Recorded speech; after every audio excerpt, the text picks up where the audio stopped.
आदरणीय बंधुओं, माताओं व मेरी प्यारी बहनों, राधे राधे। आपका हमारी YouTube चैनल पर बहुत बहुत स्वागत है। बंधुओं, आज हम इस वीडियो में जानेंगे कि मंगला गौरी व्रत कब किया जाता है, इसका क्या महत्व है, विधि और व्रत कथा सुनेंगे। कथा सुनने के बाद यदि आप हमारे चैनल पर नए हैं तो हमारे चैनल को सब्सक्राइब करें, बेल आइकन को प्रेस करें ताकि हमारी वीडियो की नोटिफिकेशन सबसे पहले आप तक पहुंचे। वीडियो को शेयर व लाइक भी जरूर करें। बंधुओं, श्रावण माह के पहले मंगलवार से माँ मंगला गौरी का व्रत शुरू किया जाता है और फिर सावन में जितने मंगलवार आते हैं उतने व्रत माँ मंगला गौरी के रखे जाते हैं। इस बार श्रावण का पहला मंगलवार 7 जुलाई 2020 को है। इस दिन माँ गौरा की पूजा की जाती है। यह व्रत मंगलवार को किया जाता है, इस कारण इसको मंगला गौरी व्रत कहते हैं। यह व्रत स्त्रियों के लिए होता है। मंगला गौरी व्रत धारण करने से विवाह और वैवाहिक जीवन में आ रही हर तरह की परेशानी दूर होती है और विशेषकर मंगल दोष परेशान कर रहा हो तो इस दिन की पूजा अत्यधिक लाभदायक होती है। अखंड सौभाग्य की प्राप्ति होती है। इस दिन माँ मंगला गौरी की पूजा कर कथा का श्रवण करना विशेष फलदायी होता है। एक बार यह व्रत शुरू करने के बाद लगातार 5 वर्षों तक इसे किया जाता है।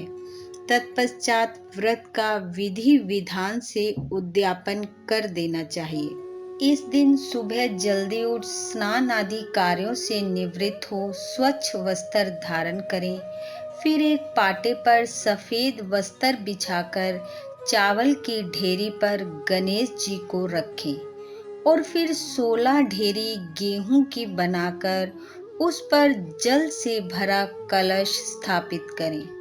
माँ गौरी की पूजा के लिए थाली में एक चकला रखें, उस पर माता की प्रतिमा रखें, चाहे वह किसी भी धातु की बनी हो या आपके पास धातु की प्रतिमा न हो तो मिट्टी की बनाकर स्थापित करें।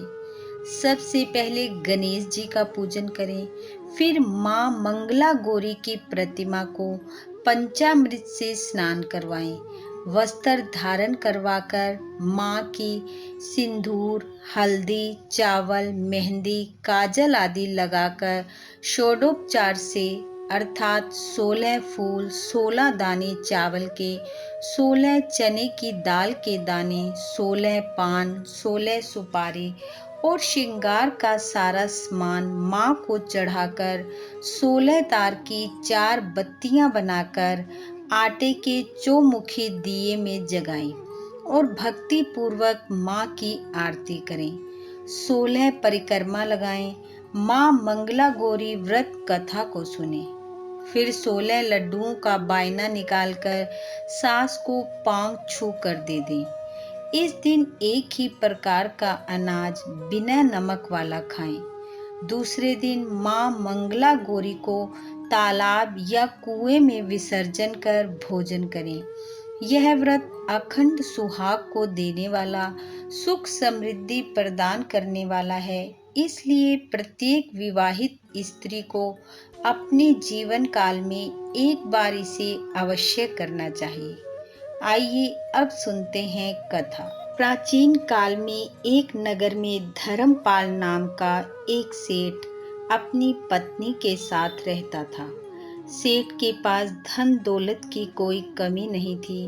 वह अपनी पत्नी के साथ सुखपूर्वक जीवन व्यतीत कर रहा था। उसकी जीवन में बस एक ही कमी थी कि सेठ के कोई संतान नहीं थी। इस बात की चिंता उसे सताती रहती थी और संतान प्राप्ति के लिए वह पूजा पाठ, दान पुण्य सभी कार्य करता था और नित्य प्रति शिवालय, भगवान शिव और माता पार्वती के दर्शन करने जाता था। उसकी पूजा पाठ से प्रसन्न होकर माता पार्वती ने धर्मपाल को दर्शन दिए और वर मांगने को कहा। उसने कहा कि माँ, मुझे पुत्र चाहिए। देवी मुस्कुराई और बोली, तुमने एक दुर्लभ वस्तु की मांग की है, लेकिन मैं तुम पर प्रसन्न हूँ, इसलिए तुम्हें पुत्र दूंगी, लेकिन उसकी आयु 16 वर्ष की होगी। यह कहकर देवी अंतर ध्यान हो गई। माँ पार्वती की कृपा से धर्मपाल को पुत्र रतन की प्राप्ति हुई।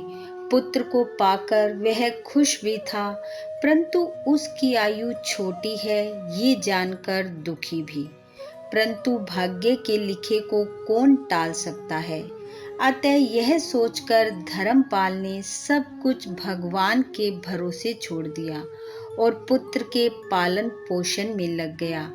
दोनों पति पत्नी ने अपने पुत्र को प्यार से पाल पोस कर बड़ा किया। पर जैसे जैसे उसकी आयु बढ़ रही थी, धर्मपाल को चिंता सता रही थी। ऐसा होते होते उसने अपने पुत्र का विवाह एक योग्य और संस्कारी कन्या से कर दिया। सौभाग्य से उस कन्या की माता मंगला गौरी का व्रत एवं पूजन किया करती थी और विवाह के बाद उसने अपनी पुत्री को भी मंगला गौरी व्रत करने के लिए प्रेरित किया। अतः उस कन्या की माता मंगला गौरी का व्रत करती थी और उस व्रत के प्रभाव से उत्पन्न कन्या को अखंड सौभाग्यवती होने का आशीर्वाद प्राप्त था, जिसके परिणाम स्वरूप धर्मपाल के पुत्र को दीर्घ आयु प्राप्त हुई और वह दोनों पति पत्नी ऐसी सौभाग्यवती वधू को पाकर बहुत प्रसन्न हुए और उन्होंने अपनी पुत्र वधू से भी मंगला गौरी व्रत रखवाकर बड़े धूमधाम से व्रत का उद्यापन करवाया। इसलिए प्रत्येक विवाहित स्त्री को मंगला गौरी व्रत करना चाहिए। इससे अखंड सौभाग्य की प्राप्ति तो होती ही है, साथ में विवाहित जीवन में कोई अमंगल नहीं होता। और जिन कन्याओं की जन्म कुंडली में मांगलिक दोष हो तो उन्हें विवाह के उपरांत मंगला गौरी का व्रत, उपवास एवं पूजन अवश्य करना चाहिए। माँ गौरा व भगवान शिव का आशीर्वाद आप सब पर हमेशा बना रहे। इन्हीं शुभकामनाओं के साथ आप सबका बहुत बहुत धन्यवाद। राधे राधे।